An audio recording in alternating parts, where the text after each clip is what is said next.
Before I say anything else, no, we're not going to talk about that. I still have questions, and I want none of them answered. Jade! She's our new resident biblically accurate angel, who I'm sure our player base will be very responsible with in fan art. So it's no secret to anyone who's been watching my stuff lately that I've started to feel a little bit of repetitiveness in how new frames are handled. I go over it in detail in my Loki video, but for the short version, most modern frames that are released are designed to be damage dealers as their primary and sometimes only focus. Now, of course, that's not to say that they don't have anything more to the repertoire, so they may be able to pop off a buff here and there, but usually what they have to offer in that area is akin to giving an ally a half-eaten Oreo. But Jade is a breath of fresh air. Well, for the most part. Yeah, I know she still has damage dealing woven into her kit, but it's pretty clear that she's primarily focused on support. And oh my god, it has been way too long since we've had a frame like this. In fact, from my perspective, the last time that we had a frame who was clearly focused in this area was probably Harrow back in 2017. And 3 months before that, Octavia. Now, yes, of course, you can make arguments for other frames, like Wisp or Hildren, but frames like Harrow and Octavia had this deliberateness to them. You can tell that they were much more focused on support than damage output, even though they both could put out some pretty solid numbers. Wisp and Hildren feel more like a split, rather than being primarily focused in support. Which, yeah, is funny, because Wisp is probably one of our best supports in the game, but that's only because of one power, so I'm hesitant to say that she was designed to be mostly a support-oriented frame. Jade doesn't feel that way. Every facet of her kit screams buff buddies first, bully baddies second. And man, I have been asking for a frame who treats damage output as more of a secondary focus rather than their primary one for quite a long while. And as if coming from the fucking heavens, this literal angel has come to bless me. Now, I can already tell that she's not going to be for everyone. There's a lot of people out there who can only feel alive if they're playing things like Ultra Kill with a cattle prod taped to their nuts. Given that 3/4 of her kit is focused mainly on assisting the team. To be fair to her though, that last remaining fourth does involve her being able to put out solid numbers. Which we kind of have to expect from frames nowadays. I cannot imagine Jade sitting well with folk if she didn't have some deeps in her orb womb. And just a quick aside, I hate this idol. Why does it make me feel uncomfortable? Ugh. Time for her passive, but first, let's take a trip to the mod screen real quick and play Spot the Difference. Stage left is a normal frame screen, while stage right is Jade's. I'll give you 5 seconds.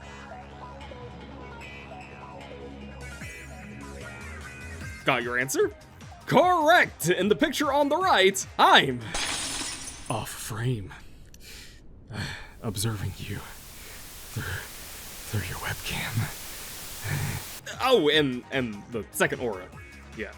This is such a simple but sick addition to give to her. Being able to rock 2 different auras is a pretty big deal. Not just because of the additional mod points, but also because you can do shit like Physique and Rejuvenation, or Steel Charge and Ready Steel, or use the extra slot to slide in Aerodynamics and stack it with Aviator. For me personally, I like running Combat Discipline in one of the slots and using Archon Intensify, so that I cause a little bit of damage to myself whenever I kill an enemy, which allows for Archon Intensify to proc by healing myself with my first power. All of this while still having access to another aura slot for something more universally useful. Of course, this doesn't work if you have Overguard, because Combat Discipline eats your Overguard pool and not your health, because fuck you, I guess. And just as a quick aside tip, I really do recommend utilizing one-time power strength buffs on Jade, since her best powers can be maintained. So things like Parazon strength buff, Zenuric strength buff, Pax Bolt, and energy conversion can be very spicy advantages. But anyway, this alone could be her passive, but no, she has one other effect. Some of her powers, specifically her first and the primary fire of her fourth, apply a unique status effect to enemies called Judgment, causing mobs to take 50% more damage for 10 seconds. And that's about it. There's not much else to say about it other than I edge to this kind of passive in my sleep. What? Her first power is Light's Judgment, in which Jade throws out Snowball? That acts as a 2-sided area of effect aura. For the squad, it provides health regen over time, whilst against enemies, it does damage and also inflicts judgment. She can have a total of 5 out at a time, and upon leaving the radius, you retain the health regen for a while after.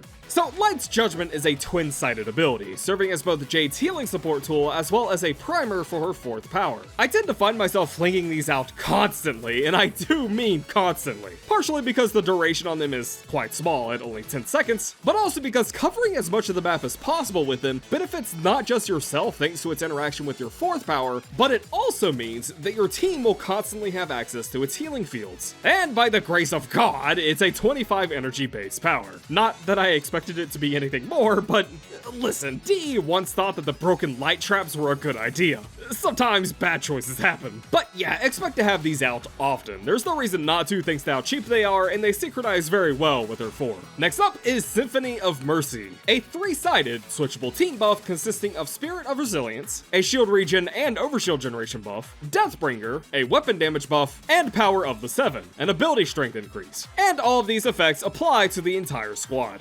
And let's just get the obvious out of the way. The popularity poll between these 3 functions is more lopsided than a Russian presidential election. Everyone knows that Power of the 7 is the sexiest option here, and I'm willing to bet that most people just turn this on whilst the other 2 buffs kick rocks. Because there's not many frames that grant the privilege of increasing power strength. While I'm sure I'm missing some, the only 2 frames that I can think of off the top of my head that grant allies power strength would be Nidus and Equinox. And Nidus can only apply it to 1 team member at a time. So if we're only counting full team increases, then yeah, Equinox is the only one I can think of. But if there's any frame that makes sense to have such a strong power, it would definitely be Jade. Now, an advertised function of this ability is that once it's on, you can freely swap between any of the 3 buffs without incurring additional energy costs, as long as the buff duration is online. And I mean, yeah, it's pretty nice that you can grant yourself overshields and then swap over to the power strength buff and keep said overshield, but maintaining shields like this feels extremely clunky to me.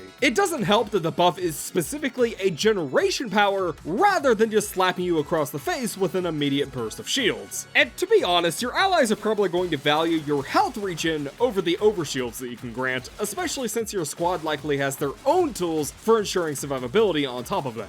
So while it is definitely a cool feature that you can swap between the buffs freely, I really don't find myself using it all that much, outside of starting with Power of the 7, activating my 4, and then swapping to Deathbringer. Speaking of Deathbringer, I won't lie, I did write this buff off at first, but then I remembered that her 4 functions as an exalted weapon, and thus Deathbringer does apply to it, which definitely makes it a solid option when you just want to roleplay as a bomber plane. But I do gotta admit, I feel a little bad swapping off a Power of the 7 whenever I'm with allies. It's like, yeah, sure, come take a slice of this cake that I made, and then immediately telling them to fuck off. Her 3rd power is Anime Eyes.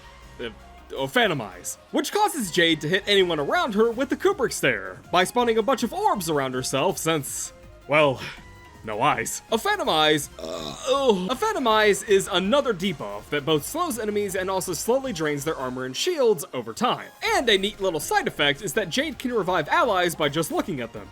Not sure of the implications there, and there's a joke in there somewhere, but my attention writing this paragraph is almost completely drained, and I feel myself about to jump to the next one at any moment. The ability is specifically a duration power, not a toggle, and it operates as a cone. And luckily, because it's duration focused, you won't have to worry about stacking it on top of her force drain, and for what it is, it's a decent power, but I won't lie, it's not exactly the best crowd control or the best armor strip, and that's largely because of one simple caveat. Both the slowing effect and the armor strip effect are buildups. So rather than immediately slowing enemies to the 90% cap, you have to sit there looking at them. And the same thing also applies to the armor strip. You strip whatever your modded percentage is once every second that the gaze is on the target. What also hurts it is the pitifully low base value of these effects. The armor strip at base is only 10%, whilst the slow percentage is, for reasons that I cannot even begin to fathom, hard-locked at 15%, meaning your mods can't change it. Seriously, why is this value stuck here? We already have frames who can insta-slow mobs to either a severe crawl or outright completely freeze them, and these frames often have these effects on full AoEs, while this power is a cone. So I really don't get why it's like this, and considering that Jade is primarily focused on supporting, I definitely think that this could do with a buff. And if that does happen by the time you see this video, I'm just gonna throw a text correction on the screen now. Fuck re-recording, I'm embracing my laziness. It does help that she can use it during her 4 though, so it may not be worth visiting Helmut to replace it for that reason alone, since I don't think you can use Helmut powers whilst in her 4. And lastly, her 4th power, and undoubtedly the crowd favorite, Glory on High grants Jade true flight, whilst also summoning the fucking Gates of Babylon? Or Terraria summons, or whatever, that acts as an exalted weapon. Primary fire will launch simple projectiles, whilst her alt fire will detonate any enemy that is inflicted with judgment. And if any enemy is within a light's judgment field, their detonation radius is increased. And yes, this power is a clear reference to the F-16s that show up in chapter 12 of the Bible. Besides having a name that you would see as the title to a 2011 Nightcore video, Glory on High is undoubtedly her flashiest power, and it's probably going to be the main reason why people pick Jade up in the first place. While she is clearly meant to primarily focus on support, it's kinda hard to not give a frame some damage capabilities, so this is hers, and it's pretty damn good. Pulling up the power's description shows a wall of text that almost rivals the star chart screen upon a big event. That is to say, there's a lot going on here. But here's the important bits. First, her alt fire has an extra energy cost. Definitely annoying, but not something that I can muster up the want to complain about right now. Second, the alt fire's explosion radius is affected by your mods. Third, the empowerment that Light's Judgment gives to alt fire explosions is hard locked at 1.5 times, aka 50%. Fourth, her primary fire has a 10% chance of marking enemies with the Judgment status effect and is also a hard lock value. And finally, Jade has a base 35% damage reduction buff whilst the power is in effect, and this is affected by mods. Glory on High is very interesting to me because while I definitely think that it's a good exalted weapon, it can only reach its full potential by maneuvering around some guardrails that I feel were put in place on purpose. What do I mean by guardrails? Simply put, conditionals. You need judgment marks to take advantage of the damage vulnerability debuff. You need enemies to be marked to be able to use your alt fire. You need Deathbringer active to get that crucial damage multiplier, which means sacrificing power of the 7. Enemies have to be grouped up in order for the alt fire to do any semblance of decent damage. And by proxy, you need enemies within a Light's Judgment field to expand the explosive radius of the alt fire to more effectively take out groups. And even though DE has reworked damage calculation and armor and things like that, enemy armor does still play a pretty big part in determining your damage output. And given how slow her strip is, yeah. So there's little things like that, unlike, say, Excalibur, who just slaps on an augment, and maybe throws out a blind if hitting 6 digits simply isn't enough. But honestly, I think this is perfectly fine. What she has is more than enough to carry herself, and I really don't think Jade would consider it her prerogative to rival DPS frames. She has a tool that requires a bit more involvement to clear rooms with, but not so much that I consider it to be frustrating to use. And I feel that this is a nice compromise for a frame who's more interested in kissing your boo-boos before injecting you with steroids. So I really like Jade. She feels like she's branched away from the same old design philosophy that a lot of modern frames have found themselves stuck in, while still understanding that trying to break away from it entirely will cause problems. Obviously, most people are going to use her for her 4. I mean, look at it, it's so fucking cool. But it helps that in order to best utilize it, she needs to use the rest of her kit, which directly or indirectly is going to be supporting the team with the use of her heals, buffs, and debuffs. Now, I would make some changes to her though, like with Symphony of Mercy, she should probably be able to maintain the buff that she switches off from for 10 seconds or so, and I say this for a few reasons. For one, it makes her more interactive, but more importantly, it allows her to utilize Power of the 7 more often. Since right now, whenever you're using her 4, it kind of feels like you're missing out on damage if you're not in Deathbringer. This would also further improve her support capabilities, since, yeah, right now, if you're in Glory on High, you're probably going to want to stay in Deathbringer. But if the buffs lingered, she could occasionally swap back and forth to maintain them, rather than just sitting on Deathbringer, which, in my opinion, isn't as valuable to the team. I would also, of course, buff a Phantom Eyes, because it makes no sense for it to be restricted as it is, given the frame that it's on. Buff these numbers up a bit, and I'll be happy. Now, if you'll excuse me, I have to go lay down because I have a tummy ache. Please send me prayers.